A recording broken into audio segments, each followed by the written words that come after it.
tayong nagawang stars. Pero yung iba dito supply. Sorry. Pero as time passes by naman, medyo gumaganda na yung kanilang shape. Ayan.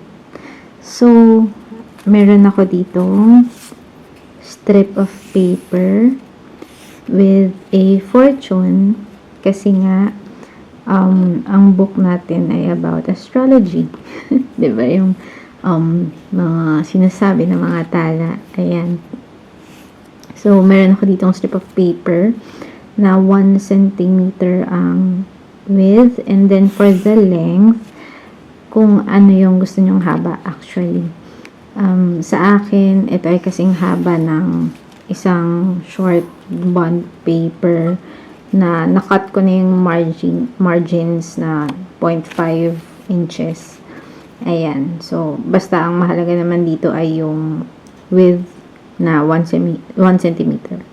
So, first is you make a loop. Make a loop. Ayan. Pero, dapat yung shorter side ay nandito. Nasa ilalim. And then, ipasok dito sa hole. Op.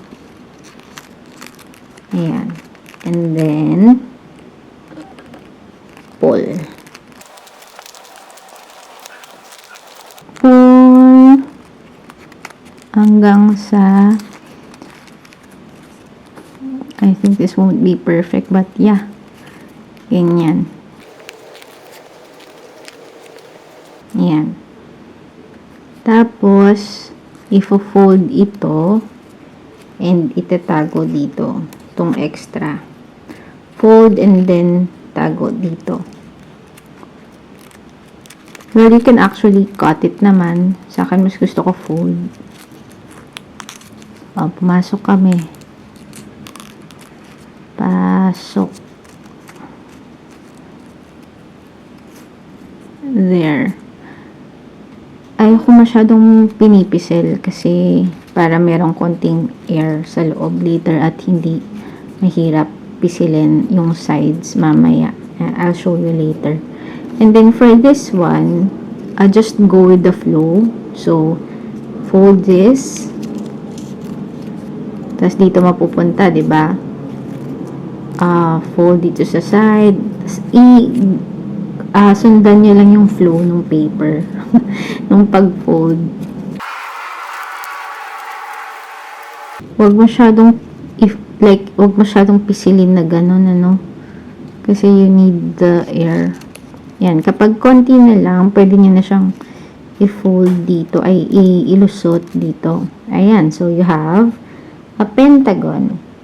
And then, ang ginagawa ko, yung eto, para mas madaling tiklopin, kung saan nagland yung last fold, and then, tingnan mo na lang kung saan yung naka-horizontal, this one, and then, pisil na sa sides. Ako, ang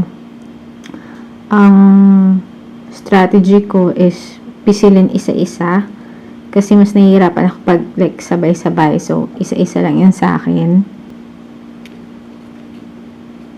Tada! And then, saka mo na mas pisilin. Ayan. And, tada!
Hi everyone, this is Peach Vision, and this vlog is dedicated sa lahat ng sumuporta sa akin ng Pop Fiction Book Signing of NIDF 2024. Thank you po, maraming salamat sa pagpunta, pagsuporta, pagbili ng Winds of Serendipity, pati ng iba kong books. Sobrang yung iba galing pang mamalayong lugar, yung iba may mga dala pang maleta, grabe. So, thank you po so much sa pagpunta.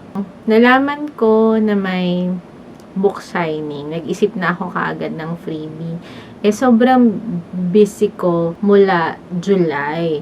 Kaya, kapag may free time ako, alam kong kailangan kong isingit yung paggawa ng freebie. Ganyan. Wala tayong pera pang commission. So, I decided to draw my own art. Kumbaga. Buti na lang nakahabol yung sticker. Kasi, syempre, yung mga ganong shops, talagang busy din sila kapag mga gantong season, lalo yung comic art, comic-cat season, ganyan. Ayan, masaya naman ako na umabot. And this is the product. Ayan. These are my characters dun sa story ko sa Winds of Serendipity. Sobrang cute, ano, kasi kumikislap. Tamang-tama doon sa theme ng collab. Ayan. So, ang isa ko pang naisip na freebie ay yung random fortune. Naalala ko lang kasi nung elementary ako, may ganong container yung science teacher ko. Tapos pinabunot niya kami ng mga, andun yung mga recitation, pang tanong sa recitation. Tapos naisip ko lang na pwede ko yun gawin for this event na fortune naman yung nakalagay. Meron pa actually natira, ang dami. Ang balak ko pa nga sana, 100. Buti na lang hindi ko tinuloy. Kasi marami pa palang matitira. Sige, bunot tayo isa. Tapos tingnan natin kung ano yung nakalagay. So, ang instructions ko ay pisatin muna. Ayan. Tapos hahanapin yung dulo ng fold. Kasi naman, ayan, napunit ko na. Sige, punitin na lang natin, Ay, ano ba? Ang hirap naman ito. Yung mga nakakuha kaya, siguro, pinunit na lang nila, no, sa frustration. Yung mamimigay na nga lang ng freebie, papahirapan pa, no. So, ang nakasulat, you will discover a new passion that excites you. Anyway, may ganang gimmick ako last time. Sana, nag-enjoy. Tama ba yung nag-enjoy naman yung mga nakakuha ng fortune. Tsaka sana na-manifest. Tapos, ayun, may mga natanggap akong gifts. Thank you dun sa nagbigay ng dried mango. Sobrang sarap. Kinain ko siya nung Red Velvet concert. Thank you po dun sa mga gifts. Ayan, may pakape. Then, this one. Oh, thank you. Thank you so much po sa mga gifts ninyo sa akin. Kwento lang bumili pa ako sa Shopee ng artificial nails. Kasi nga, Red Velvet concert tas astrology themed na collabs. Eksaktong may nakita ako na artificial nails. Tas siya, ang kulay niya ay red velvet-ish. Tas may star at saka moon. So, for example, ito, ayan. Yan, mga artificial nails from Shopee. So, naaliw ako, bumili ako. Hindi naman ako makuko. Ano daw? Kapag may special occasion lang ako nagpapa-manicure, which is tuwing birthday ko. Ayan, ganyan. Last time kasi, nung huling book signing ko, nakita ko yung kuko ko, parang nakakahiya. Kasi sobrang, kung magupit kasi ako ng kuko, sobrang sagad. So, habang nagpipirma ako, nakita ko yung kuko ko na ako conscious ako. So, sabi ko that time, next book signing ko, maglalagay na ako ng magandang kuko. Ang mahal, ang ganda niya, pero ang mahal. Poly, yon yung sa kuko, mahal kasi. Kaya sabi ko, bili na lang ako ng artificial nails sa Shopee. Ayun, nagka-tanggal-tanggal na nagbo-book signing ako.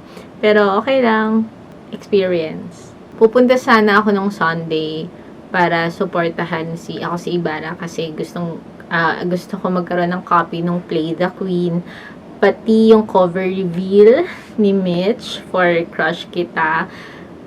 Pero OA, OA yung pagod ko nung Sabado. Nagising na yata ako kinabukasan 5 PM. Tapos, wala na. Sira na yung body clock ko. Diba? Pero, wala tayong magagawa.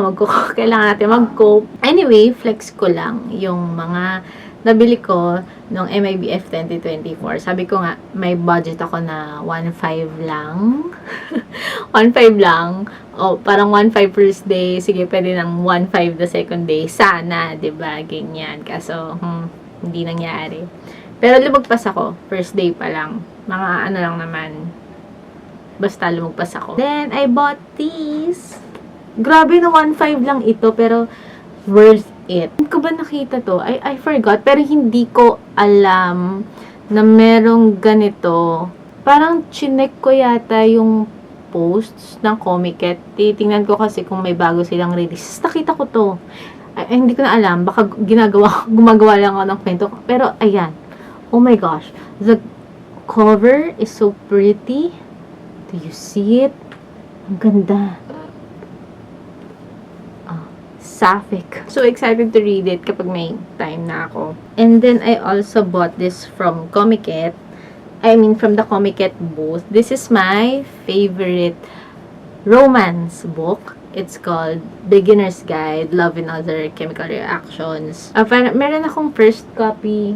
Tatamad akong kuhanin. Pero, may unang copy ako nito. Tapos, minimalist pa yung cover niya. Fan ako ng minimalist covers. Ganyan. Buy $6 race. Teka, naan naman ako. Dami kong gusto sabihin. Pero, ayun, tapos, eksakto, nakita ko siya doon sa booth. Sabi ko, oh my gosh, kailangan ko bibilhin ko yung bagong copy ng book, and then, have 6 sign it, and I have a sign! I'm so happy! Parang, kapag yung cover ay pink, or may pink, violet stuff, I love it. Ewan ko. It's just the Kikay in me. Eme.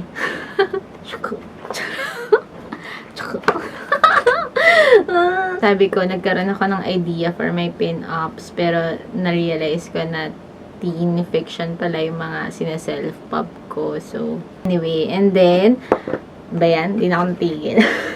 And then, I also bought and supported Sweet Aria. Tama ba pag-pronounce ko? Raindrops on Flowers. Ganda, oh. Ang sabi ko pa nga, Raindrops on Sunflowers. Nasa isa ko yatang post. Di ko sure. Pero, kasi nga sunflowers. Pero it's Raindrops on Flowers pala. Ganda. Ganda nila. Oh. Ayun. Tapos, hindi nga rin ako nakapag-sign dun sa pop fiction wall. Kasi, ang daming tao. Tapos, ayoko namang mag-inconvenience para lang papirma dun ako sa pader, diba? So, wag na lang. Next time, magdadala na ako ng Sharpie. Sometimes I just can't see it.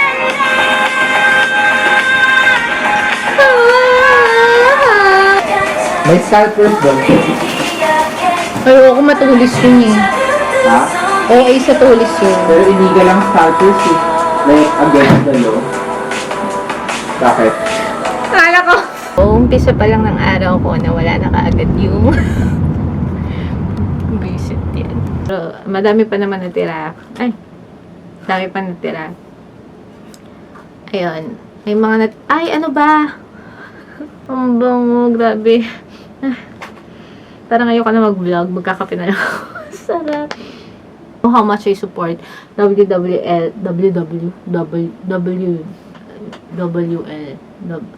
GL. Ang bango talaga ng charot. Ayun, thank you for listening to my little chit chat. Tsaka pananood ng mga nangyari ng MIBF. Thank you so much and see you again on my next vlog. Bye!